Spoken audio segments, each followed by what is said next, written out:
એ રાજસ્થાનમાં રહી વખાણ કરતી હોય તમારે ભાઈ હાથ બોલે છે. સતગુરુ એને મહારાજ રંગાયેલો છે, રોમ રોમમાં ભીંજાયેલો છે, રંગાયેલો છે.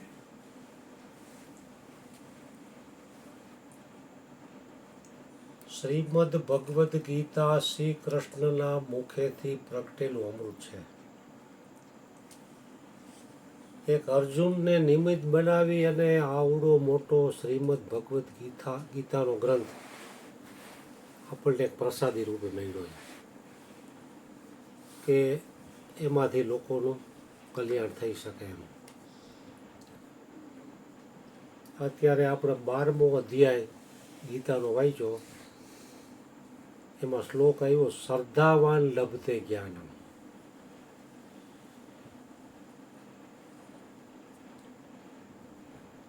કારણ કે ગીતા છે એ ભગવાનનું હૃદય છે. ગીતા મેં હૃદયમ પાર્થ, હે અર્જુન, ગીતા છે એ મારું હૃદય છે. કારણ કે હૃદયની વાત જેને દિલનું દર્દ હોય ને એ જ એને જ મળે, એ જ સાંભળી શકે, બીજાને ઉપરથી વહી જાય.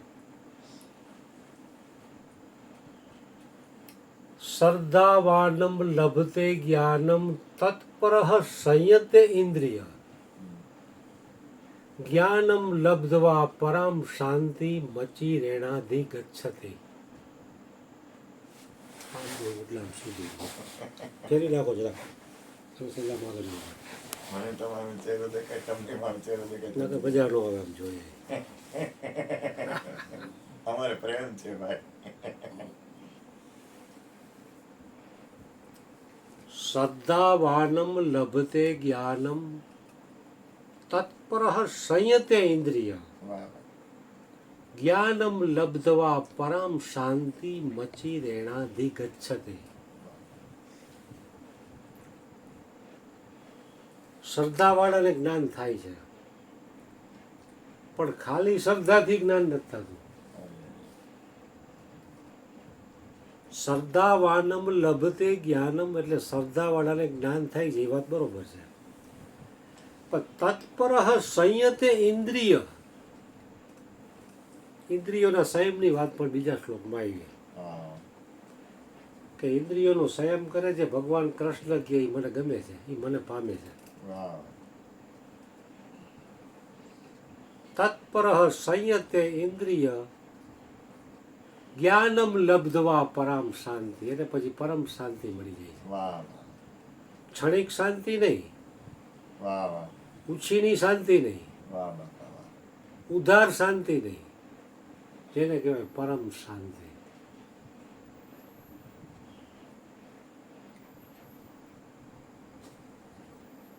શ્રદ્ધાવાનમ લભતે જ્ઞાનમ તત્પરઃ સંયતે ઇન્દ્રિય જ્ઞાનમ લબ્ધવા પરામ શાંતિ મચી રેણાધિ ગચ્છતિ. પછી બીજી કઈ જરૂર જ નથી.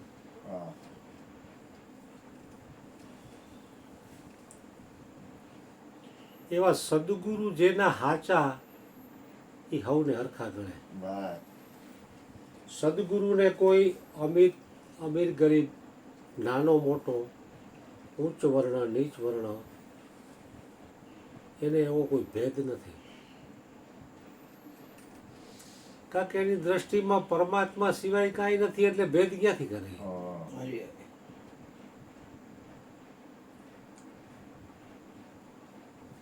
આવા એક સદગુરુના શિષ્યએ એના ગુરુજીને પ્રશ્ન કીધો કે બાપજી, તમે આત્માનું જ્ઞાન તો અમને બધાને આપ્યું, ઘણા લોકો તમારી પાસેથી બ્રહ્મ જ્ઞાન, નામદાન એટલે કે સતનામનો ઉપદેશ લઈ ગયા, આજે તમારી પાસે લઈ ગયા. એક ને એક બે જેવી વાત છે તો સમજાતી કેમ નહીં હોય? દીવા જેવી વાત છે, એક ને એક બે જ થાય. આખા વિશ્વમાં ગમે ત્યાં જાવ કોઈ એમ નો કે એક ને બે ત્રણ થાય, એક ને બે જ થાય. તો જેમ હરજીવન બાપા અહીંયા આવ્યા ને કેમ બાપુને નક્કી કરાવ્યું, બાપુએ પ્રશ્ન કર્યો કે આ બાપા એકને એક બે જેવી વાત છે તો એ કોઈને સમજાતી કેમ નહીં હોય? કોકનું જવા દે તું, તને કેમ છે એ તું કે, કોકનું જવા દે. તો એના બેટરી હાથમાં ઉપાડી બાપાએ આજ ઘરમાં. બાપાએ કીધું કે અરુણભાઈ આ બેટરી મને એમ થાય કે આ મારી છે એમ. તો કે તમારી નથી તો નો જ થાય ને, તમારી હોય તો તમને થાય ને, તમારી નથી તમને ક્યાં જ થાય? તો કે મને જેમ નક્કી છે ને મારી નથી એવું તમને થઈ જવું જોઈએ, તો જ્ઞાન થઈ જાય થાય ને થાય. પણ એ સારું કઠિન છે થવું, કારણ કે મારા પણ મુકાતું જ નથી જીવનના છેલ્લા શ્વાસ સુધી. મારા પણ મટી ગયું અને આવરણ સબ હટી ગયું, મારું તે સૌ તારું થયું રે મોહન પ્યારા. ઓ બાપ. પુનિત મહારાજની વાણી, મીરાની. મીરાની છે. તારા મુખડાની રાની માયા માયા લાગી રે મોહન પ્યારા, મારા પણ મટી ગયું, આવરણ સૌ હટી ગયું, મારું તે એ સૌ પુનિત મહારાજની જ છે. મારું વાણી પુનિત મહારાજનું જ છે. પુનિત મહારાજનું છે. બાપુએ કીધું હાજો. હા. એટલે આ બાપુ જ છે. મને એવું લાગતું હતું લગભગ પુનિત તમને કીધું મીરાની, તો મીરાની મને- મીરાની એમાં હા, કાંઈ નહીં. એમાં આપણા બાપુ જાય હું મીરાની હોય ગાડી હોય. ના ના પુનિત મહારાજની છે. મને એવું લાગી ગયું બાપાએ ઘણી વાર ગાય છે એટલે મેં કીધું લગભગ પીનું જ ભરાતી છે. તો મને આ મુખડાની માં યાદ આવી આ તો સાંભળીએ સંભાળી લેતી એની એ ખોલી. એટલે મને પછી બહુ યાદ ન હોય કોની ના ના વાણી. પુનિત મહારાજની છે. જયજી ભજન કરે. મુખડાની માયા લાગી રે મોહન પ્યારા, મારા પણ મટી ગયું ને આવરણ સૌ હટી ગયું. એટલે આવરણ જ હટાવવાની વાત છે. જેમ માલિકી પણ દ્રઢ થઈ ગયું છે એવું જ દ્રઢ કરવાનું છે કે આમાં મારું કાંઈ નથી. કારણ કે મારું કાંઈ નક્કી નથી એવું ગુરુના ચરણે ગયા વગર નક્કી જ નહીં થાય. હગાવાલાઓ તો તમને દઢ કરાવજો, મુકાઈને ભાગ ન મુકાય, જરાય જાતું ન કરાય. હં. ભલે કોર્ટે ચડવું પડે, બાકી જાતું કરાવી દે. એમ કઈ હોય આપણે કઈ જેમ તેમ જી આઈ એમ સમથિંગ, હમ ભી કિસી સે કમ નહીં. એટલે ગુરુના ચરણે જાય ને, અને જો સંસાર પ્રત્યે વૈરાગ્ય થાય ને પરમાત્મા પ્રત્યે જો અનુરાગ થાય ને તો મારા પણ જાય એવું છે, નકર જાય એવું નથી.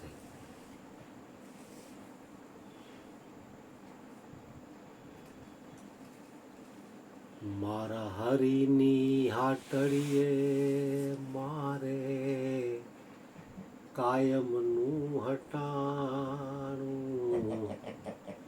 મારા ગુરુજીની હાટડીએ મારે કાયમનું હટાણું. જોયું નહીં મેં તો ટાણું કે કટાણું, મારા ગુરુજીની હાટડીએ મારે કાયમનું ગમે ત્યારે હટાણું. હાલે.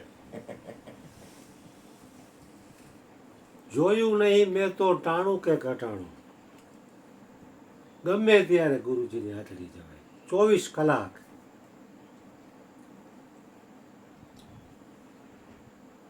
ચાર જગ્યાએ વગર આમંત્રણે જવાય.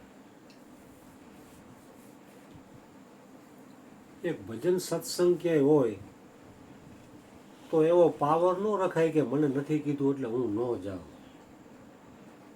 નો જાતો તને નુકસાન છે, કે ઓલાવને કઈ અહીંયા તૂટી જાય એમ નથી. તારા જેવા અહીંયા કેટલાય લાઈનમાં ઊભા છે.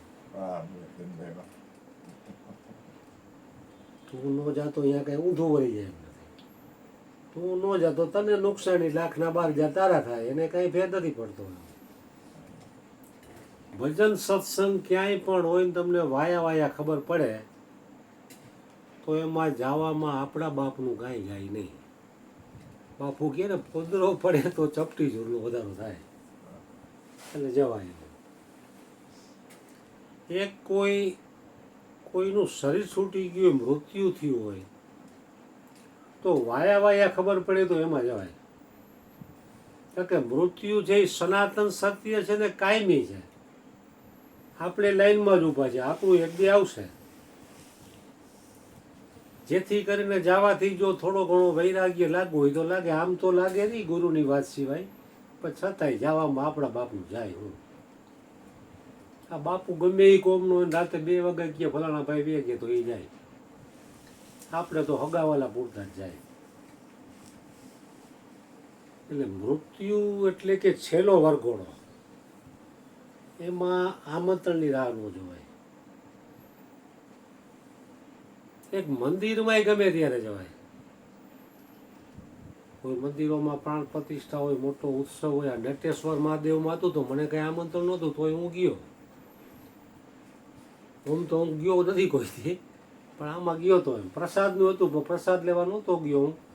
અને ઓલા ભાઈની રામની ધૂન હતી, સાંભળી એવું 2 કલાક.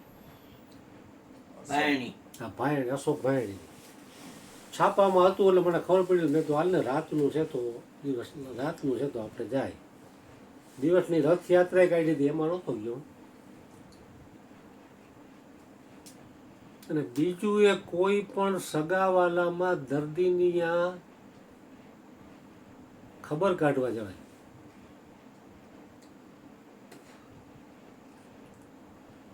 આપણને ખબર પડી તો જવાય એમ. પણ ખબર કાઢવા જાય ત્યારે પણ એક સાવધાની રાખવી જોઈએ. ઘણા લોકો શું કહે, પેલો એટેક આવ્યો, બીજો કે ના પેલો આવ્યો. અમારે ફલાણા ભાઈ ને પેલો આવ્યો ને મામામાં બીજો આવ્યો ને ગુજરી ગયા. તો કાકા ખબર કાઢવા ગયો કે મારવા ગયો? રાજુભાઈ ફલાણા ભાઈ ને પેરેલિસિસ નો હુમલો આવ્યો તો એ તો 5 વર્ષ ખાટલા મર્યા સેવા. તમારે તો અઠવાડિયું થયું ને? હા થાય. તમારું માથે ઓઢો માં તો વાત થાય છે સમજાવવા માટે. સત્સંગમાં કાંઈ માથે ઓઢું ને ટોપી પહેરવી જ નહીં. આ તો એક સમજણની દ્રષ્ટાંત દ્વારા વાત થઈ છે. કે કદાચ તમારે એવું બને 5 વર્ષ થાય, આમાં કઈ નક્કી ન હોય. કર્મ એવા હોય તો એના કર્મો છોડવા કઈ નક્કી નહીં. 5 વર્ષ થાય, 10 વર્ષ થાય, ઘર ખાલી થઈ ગયું. ઘર ખાલી થઈ જાય દવામાં. હા, મારા દીકરા ખબર કાઢવા નો આવે તો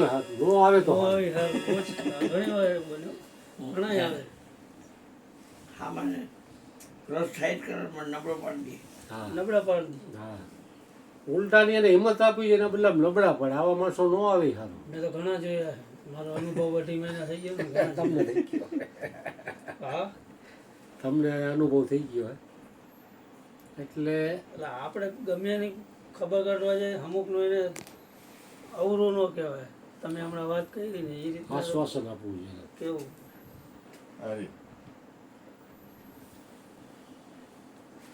એટલે ભજન સત્સંગ ક્યાંય પણ હોય તો અહીંયા વગર આમંત્રણે જવાય. મંદિરમાં ક્યાંય પ્રાણ પ્રતિષ્ઠા, કોઈ મહાત્માનું, સાધુ સંતોનું પ્રવચન હોય તો અહીંયા વગર આમંત્રણે જવાય. કોઈનું મૃત્યુ થયું હોય તો શમશાન યાત્રામાં વગર આમંત્રણે જવાય. અને ખબર કાઢવા જવાય, પણ આ રીતે આશ્વાસન આપવાની આપણી તાકાત હોય તો જવાય. ઓલાની બરબાદી કરવા ન જવાય. એટલે ગુરુજીએ ને પ્રશ્ન કર્યો શિષ્ય કે બાપજી, એકનું એક જ્ઞાન અને કોઈને સમજાતું કેમ નહીં? ઘણા લોકોએ તમારી પાસેથી જ્ઞાન લીધું છે, તો આનું કારણ કૃપા કહીને મને સમજાવો. ગુરુજી કે બેટા,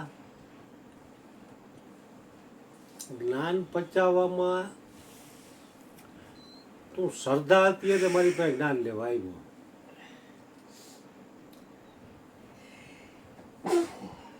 શ્રદ્ધા પછી ભેગી તત્પરતા પણ જોઈએ. અને તત્પરતા પછી જોઈએ સમર્પણતા. જેટલા જણા જ્ઞાન લઈ ગયા અર્જુન બાપા પાસે ક્યાંય તમારી પાસે એને શ્રદ્ધા ક્યાંય કહી શકે આવ્યો હોય ને, તમારા વેવાએ જ્ઞાન લીધું તો એ તમને વાત કરે, તમને શ્રદ્ધા બે તો તમે આવો. કાંઈક થોડીક શ્રદ્ધા હતી તો અહીં આવી ને કે તમે અહીં આવો એમ. તો કે બેટા શ્રદ્ધા હોય છે એટલે જ્ઞાન લેવા આવે છે, ઉપદેશ લેવા, પરંતુ ભેગી ભેગી તત્પરતા પણ જોઈએ. તમે જોઈજો ઘણા લોકો ઉપદેશ લીધો હોય ને 20-25 વર્ષ થઈ ગયા હોય તો ન્યા હોય, અને ઘણા લોકો વર્ષ 2 વર્ષમાં ક્યાંય આગળ નીકળી ગયા હોય. એટલું જ્ઞાન એને પચી ગયું હોય હૃદયમાં, કારણ કે એને ગુરુનું જ્ઞાન મળ્યું તો અમે એને તત્પરતા હોય. એટલે જેમ આ બેન સંજુબેનને તમે જ્ઞાન આપ્યું છે તો એને કાંઈક તત્પરતા છે, ત્યારે ઠેક રાજસ્થાનથી અહીંયા ફોન કરે છે ને કે નથી આવી શકતા તો હું ફોન દ્વારા સત્સંગનો લાભ લઉં એમ. તો એને હૃદયમાં ક્યાંક ખૂણે ખાજ કે તત્પરતા પડી હોય. જ્ઞાન તો 100% હોના જેવું છે. લૌકિક બાબતમાં તમે જોઈજો, એક માણસે 5 વર્ષમાં કરોડોપતિ બની જાય અને બીજો માણસ 25 વર્ષ પછી અહીંયા હોય. ધંધો બે પાસે એકનો એક હોય, પણ ઓલાએ 5 વર્ષમાં ઘણી પ્રગતિ કરી લીધી ને આવડો એકની એક દુકાનમાં હોય. તો એની લગ્ની હોય, તત્પરતા હોય, સ્વભાવ સારો હોય, ગ્રાહકને સમજાવવાની એનામાં કળા હોય, માલ કેમ બનાવવો, કેમ વેચવો, કારીગરોને કેમ સાચવવા, એ બધું જ્ઞાન એને હોય અને તત્પરતાપૂર્વક કામ કરતો હોય.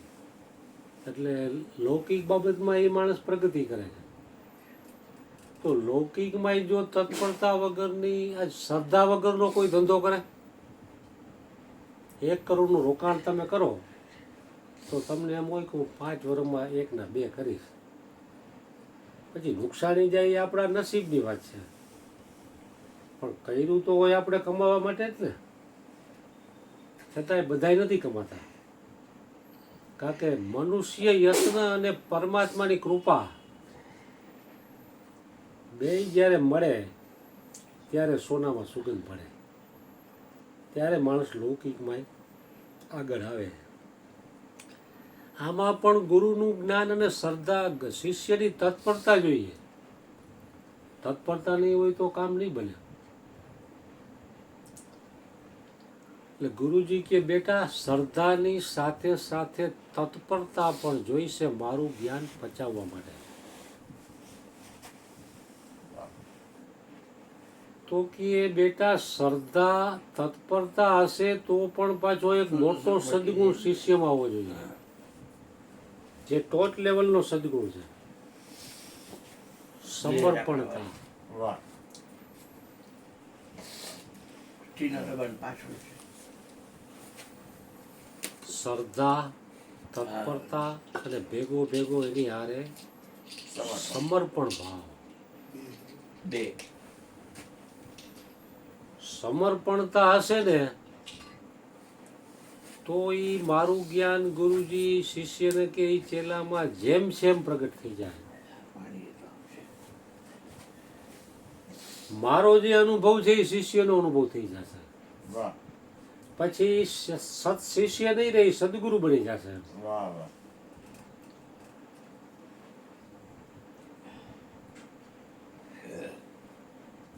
તો તમે મોટે ભાગે મહાપુરુષો જોજો, એના ગુરુને સમર્પણ દે છે. એ ક્યારેય કરતા પણ નહીં લે મેં કર્યું મારાથી થયું.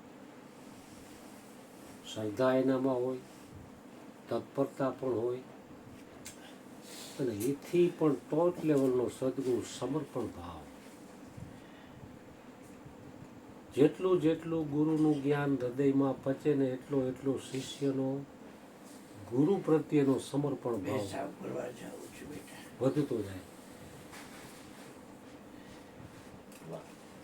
કારણ કે ગુરુને સમર્પણ થઈને જ તમે ગુરુનો જ્ઞાનનો ખજાનો મેળવી શકશો. વાહ સમર્પણ થયા વગર તમને નહીં મળે. કારણ કે જે સદગુરુ છે એ પોતે મળીને મટ્યા છે, એના સદગુરુને સમર્પિત થયા છે, ત્યારે તો એને આ જ્ઞાન પ્રાપ્ત થયું છે.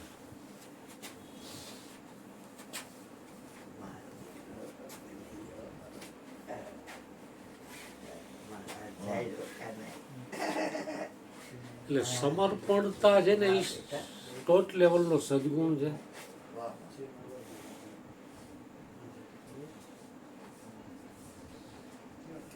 હરિ કે ગુરુને સમર્પિત થાવ એટલે ગુરુનો ખજાનો છે, એ આપણો ખજાનો.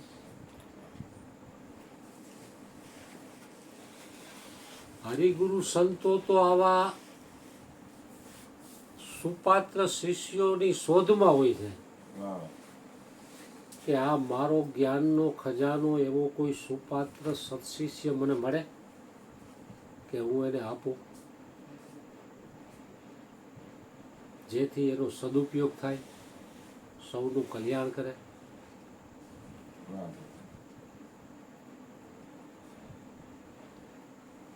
એટલે શ્રાવણ મહિનો છે તો માણસો વાર વલતોરા કરશે, એક ટાણાનો ઉપવાસ કરશે. जप तप व्रत उपासना से उतना लाभ नहीं होता जितना लाभ परमात्मा की शरण में चले जाने से होता है.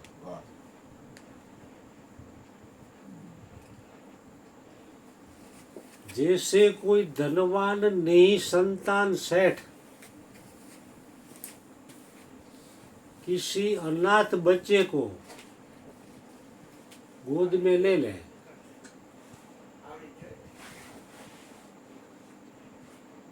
तो समय पाकर ये सेठ की सारी संपत्ति का वो मालिक बन जाता है. सेठ की तमाम संपत्ति नो मालिक કારણ કે એને અર્પણ થઈ ગયો ને દત્તક લીધો, એને કાંઈ કરવું ન પડે ને એ સીધો કરોડોપતિ અબજોપતિ બની જાય.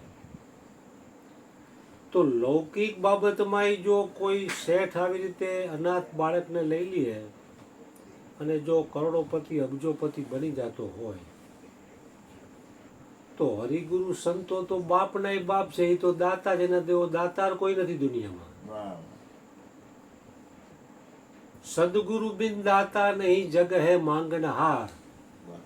બ્રહ્મા વિષ્ણુ અને મહેશ જેવા પણ ત્યાં ઊભા છે, ઊભા ઊભા પસારે હાથ,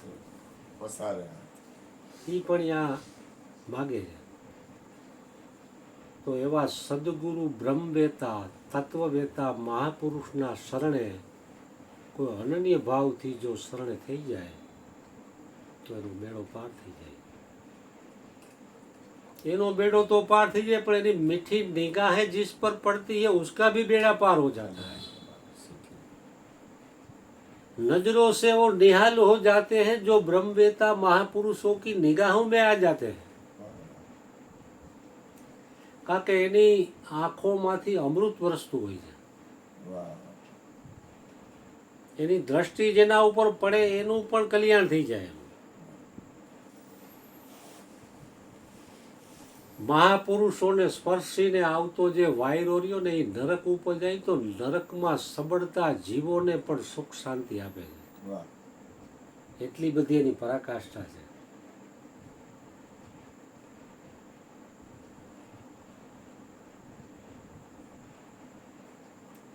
કારણ કે સંત ને હરિગુરુ સંતનું સ્ટેપ છે ને એ પરમાત્મા કરતાં પણ એક સ્ટેપ ઊંચું છે. રામ અને કૃષ્ણ જેવા અવતારી પુરુષો પણ અવતાર ધરી અને બ્રહ્મવેતા મહાપુરુષોને શરણે ગયા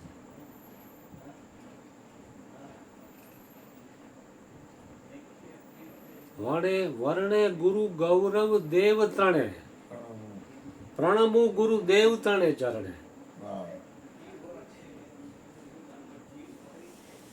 કારણ કે બ્રહ્મા વિષ્ણુ અને મહેશ જેવા પણ ગુરુનું ગૌરવ છે વર્ણન કરે છે. એટલે ગુરુ મહારાજ જ્ઞાન આપે તો હૃદયમાં પૈચા પછી એનો ગૌરવ કરવા જેવો નથી. ગર્વ લેવું પડે વાહ, વાહ. કે ફલાણો શિષ્ય આટલો બધો સ્થિતિવાળો છે તો એના ગુરુ કેવાય છે, તો એ ગુરુનું ગૌરવ વધે.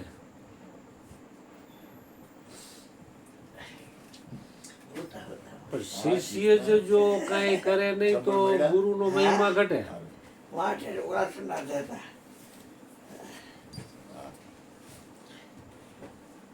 કોઈ પણ એવો પ્રવચનકાર હોય કે કથાકાર હોય હા. તો માણસોને જકડી રાખે. તો માણસો વિચાર કરે કે આ આટલું બધું આટલા માણસોને આ જ્ઞાન રસનું અમૃત પીવડાવે છે, આના ગુરુ કહેવાય છે, વાહ. તો ગુરુનું ગૌરવ વધે નથી. એટલે આ જ્ઞાન જે રહ્યું એ પ્રાપ્ત થયા પછી જેમ આંબામાં કેરી આવે એટલે આંબો નમે,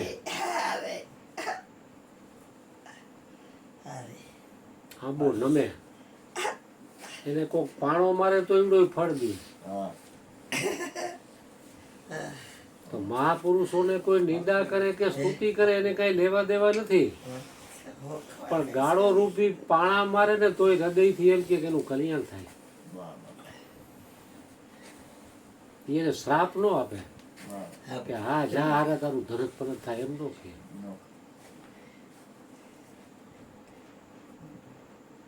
કરે કોઈ લાખો બુરાઈ છતાં હું બુરાઈ કે બદલે ભલાઈ કરું છું. લાખો એની કોઈ બુરાઈ કરે તો એ બુરાઈ એ બદલે ભલાઈ જ કરે છે. જય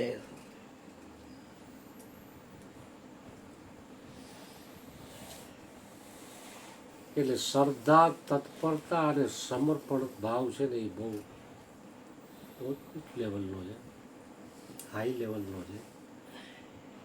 શ્રદ્ધા અને તત્પરતા લગી માણસો પહોંચે છે, પછી તત્પર થયા પછી હજી અધૂરો હોય ને તો એ મહિનો એ જ્ઞાન ફાળવા, અને પછી એને અહંકાર આવે, અને અહંકાર છે ને એ ઠાર માર નાખવાનો છે. ભગવાન શ્રી કૃષ્ણ 56 ભોગના જમનારા છે, પણ એમાં 55 જ ખાવાના ભોગ છે. 56મો એનો ભોગ છે ગર્વ.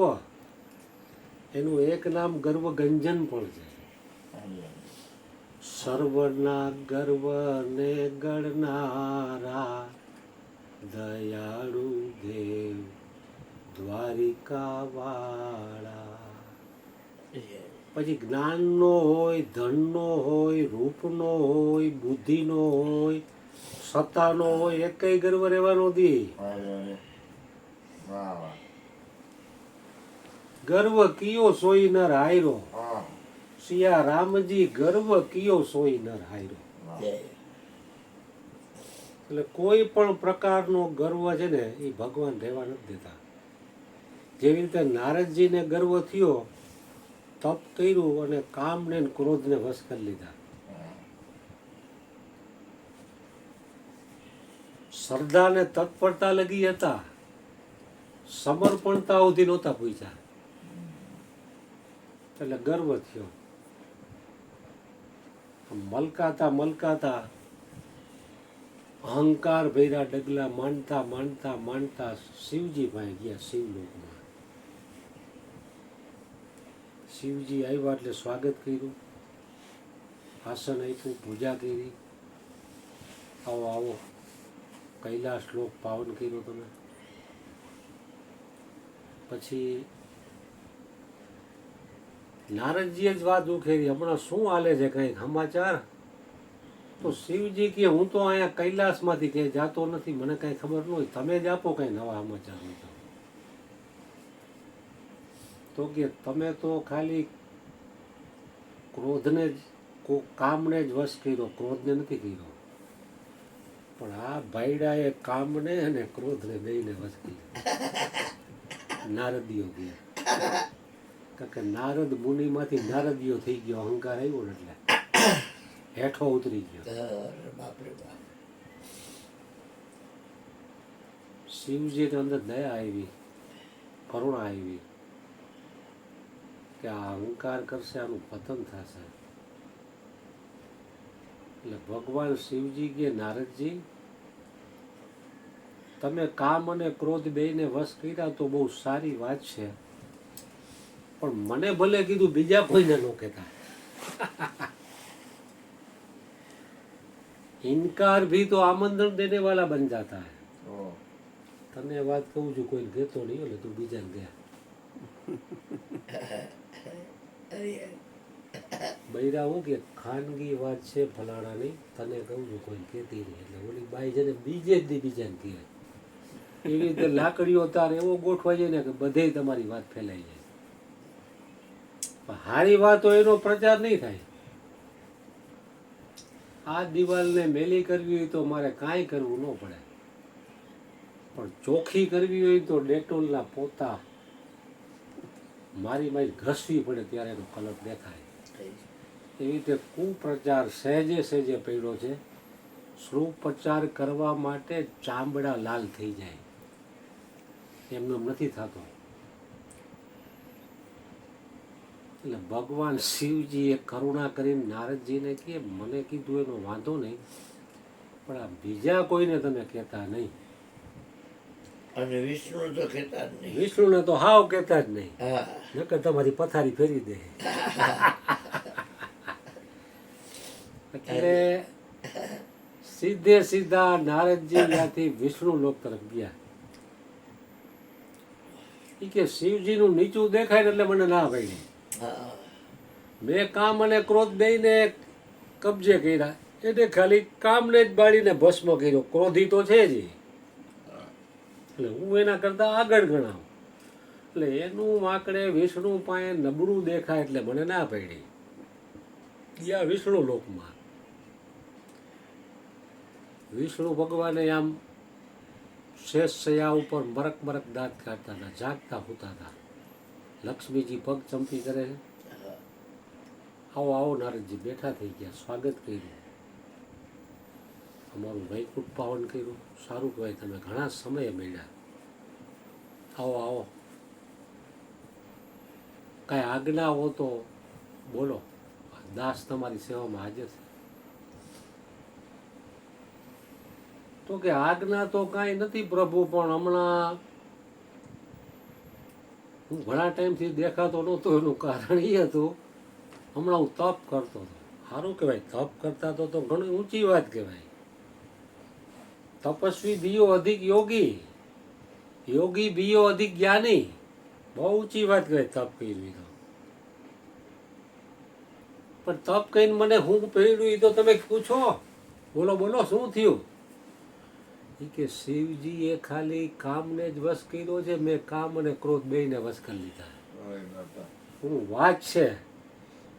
એ કહેવત છે ને, ગો મરવાની થાય એટલે વાઘરી વળે. ભગવાનને વાગ્યું. એ વાઘરી વાળો જ કહેવાય ને, મરવાનું થાય. દા કાઢશે હવે. ક્યાં ગયા? હા, ભગવાન વિષ્ણુએ જોયું કે હવે મારો ભક્ત છે નારદજી, રોગ લાગુ પડ્યો છે. આના હૃદયમાં અહંકાર પ્રગટ થયો છે. હવે મારે અહંકારનું નિવારણ કરવું પડશે. તો કે કાંઈ વાંધો નહીં, સારું કહેવાય. કામ અને ક્રોધને જી તો ઘણી ઊંચી વાત છે. એમ કોઈ ન કરી શકે એવું કામ તમે કર્યું.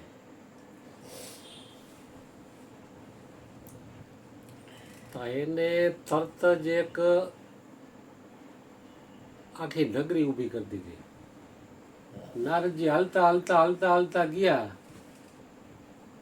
તો જે રસ્તે આવ્યા હતા એ જ રસ્તે ગયા, તો અહીંયા મોટી એક આખી નગરી ઊભી થઈ ગયેલી. શિલનિધિ રાજા અને એની દીકરી વિશ્વ મોહિની. વિશ્વ મોહિની. જો એને એમ થયું આવડું મોટું અહીંયા કંઈક મોટું ઉત્સવ લાગે છે, હાલ જાઓ. ત્યાં ગયા તો શિલનિધિ રાજા એનો આદર સત્કાર કર્યો કે વાહ નારદ મુનિ, અમારી ઘણી પુણ્યાઈ ચમકે છે કે તમે અમારું આંગણું પાવન કરવા આવ્યા ને સારા મોકે આવ્યા. આ શિલનિધિ નામની કન્યાને મારે સ્વયંવર રહીચો છે અને આનો હાથ જોવો, જોશ જોવો. તો એને શિલનિધિ કન્યાનો હાથ આપ્યો નારદના હાથમાં. હાથ જોયો કે આને જે વર્ષે ઈ તો અજર અમર થઈ જશે.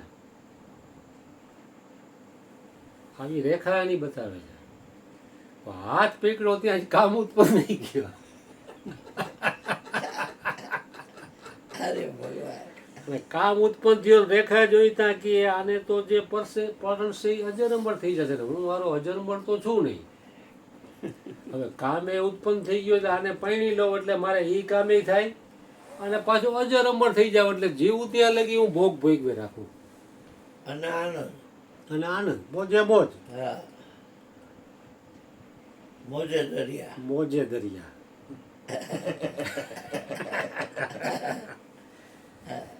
કે કામ ઊંચું તા એને સ્વયંવર રહી જોતો.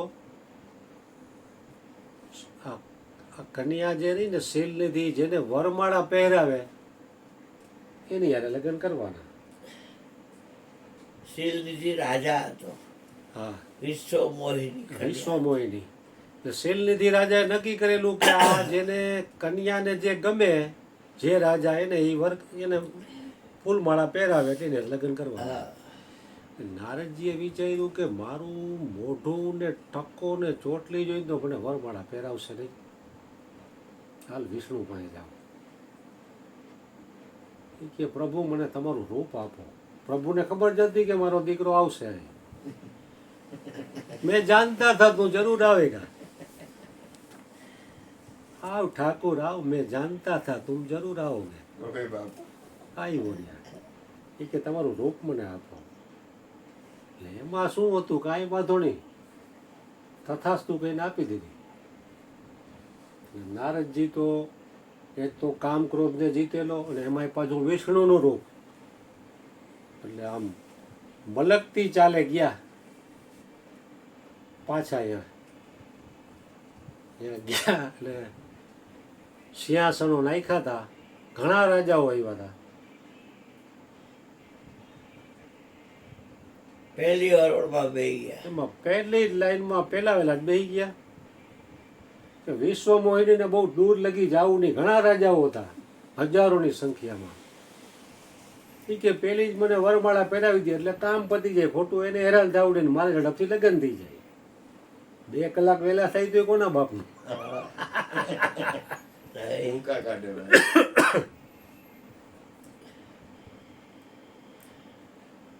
વિશ્વ મોહિની વરમાળા લઈને આવી ત્યાં જોયું નારદજી પેલી જ લઈને મને વાંદરાનું રૂપ. કે મારા વલીડા વાંદરા પેલી લાઈનમાં બેસી જાય છે અને પાછળ બેવું જોઈએ. મારા વલીડા આપણું મુહૂર્ત બગાડવા હાટું પેલી લાઈનમાં બેસી ગયા. હા, વાંદરા ઉઠીનારા. એટલે એને પેલી લાઈન જ મૂકી દીધી. બીજી, ત્રીજી, ચોથી, પાંચમી ઘણી લાઈનમાં ફર્યા. આ દ્રષ્ટાંત એક સાર સમજાવે છે કે મહાપુરુષોનો સંગ કરવાથી ભલે ગમે તેવા હોય, ભલે શ્રદ્ધા ને તત્પરતા જોઈ, સમર્પણ ભાવ કદાચ ન આવ્યો હોય, તો મહાપુરુષોની લાઈનમાં બેઠા હોય ને તો માયા એને વરમાળા પહેરાવતી નથી. નારદજી ગમે એમ તો સંત છે, કીર્તન આચાર્ય છે, તો એની લાઈનમાં જેટલા રાજા બેઠા હતા ને એ લાઈન જ આખી મૂકી દીધી. તો મહાપુરુષોના સંગમાં, એની હરોળમાં બેઠા હોય તો માયા એનું કાંઈ બગાડી શકતી નથી. જય. માયા એને વરમાળા પહેરાવતી નથી. માયા એનાથી છેટી રહે છે.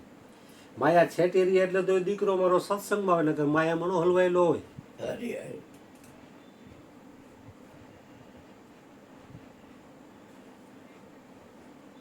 કારણ કે આ તો એક ઊભો કરેલો હતો આખો રંગ મહેલ.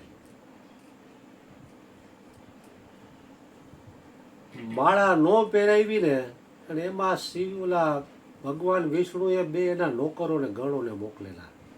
એ મારા દીકરા દાંત કાઢે આમ ત્રાઈ નજરે. નારદજી આમ જોયું, તમે યાર દાંત શું કાઢો? એક તો મને વરમાળા પહેરાવીને માથે દાંત કાઢો કે તમારું મોઢું તો જોવો બાપજી. તો આમ કે નજીકમાં સરોવર હતું એ આમ જોયું ને તો વાંદરાનું જોયું ને એકદમ ક્રોધ આસમાને ગયો. ભગવાન વિષ્ણુ પણ આવ્યા. આવતા હતા ને ત્યાં ભગવાન વિષ્ણુ આગળ રથમાં બેઠા હતા અને એક બાજુ લક્ષ્મી અને એક બાજુ ઓલી વિશ્વ મોહિની બેયને ખોળામાં બેડીને આવતા હતા.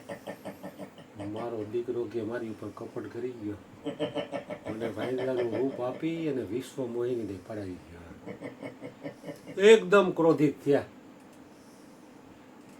કારણ કે કામને જીતો એમ કહેવા વાળા એને કામ તો ઉત્પન્ન થઈ ગયો અને ભેગો ક્રોધે આવ્યો. કારણ કે કામના પ્રમાણે ન બને એટલે ક્રોધ આવે. ભગવાનને જેમ આવે એમ ગાળો મીડા માંડવા. આપણને જેટલી આવડતી હતી ને બધી નારદજી દઈ દીધી. ચાલો બસ.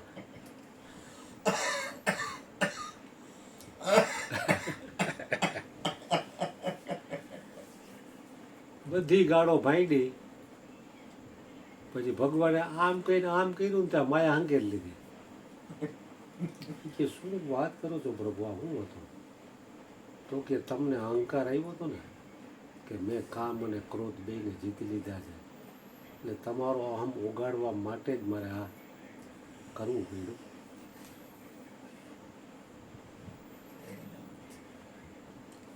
તો કે પ્રભુ મને ક્ષમા કરો, મેં તમને ન દેવાની ગાળો દીધી ને શ્રાપ આપ્યો. તો કે નારદ એમાં કાંઈ મૂંઝાવા જેવું નથી, એ બનવાનું જ હતું. મારો બીજો જન્મ રામા અવતારમાં આ જ પ્રમાણે બનવાનું છે. જે બનવાનું હતું એ જ તમારા મુખેથી બોલાણું. એમાં મને કોઈ રંજ નથી તમે મને ગાળું દીધી એમ.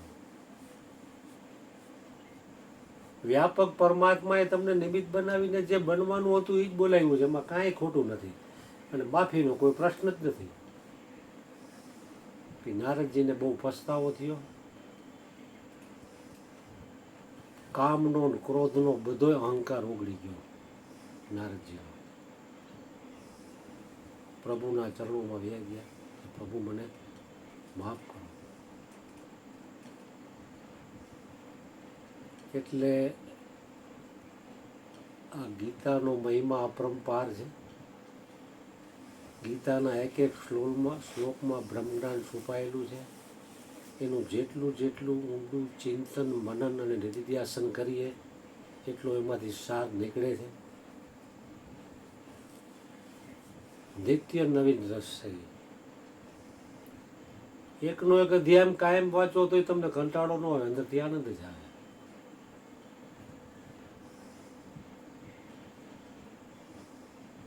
એટલે હરિગુરુ સંતોને, અર્જુન બાપાને આપણે પ્રાર્થના કરી કે તમે જે આપેલા જ્ઞાનનો અમારામાં પણ કોઈ કાળે અહમનો કોટો ન ફૂટે, કે કામ અને ક્રોધને મેં વશ કરી લીધા એવો કે જ્ઞાનનો કે પ્રવચનનો હું પ્રવચન કરું છું, આ લોકોને કાંઈ ખબર નથી એવો અહમ અમારામાં ક્યારેય પણ પ્રગટ ન થાય.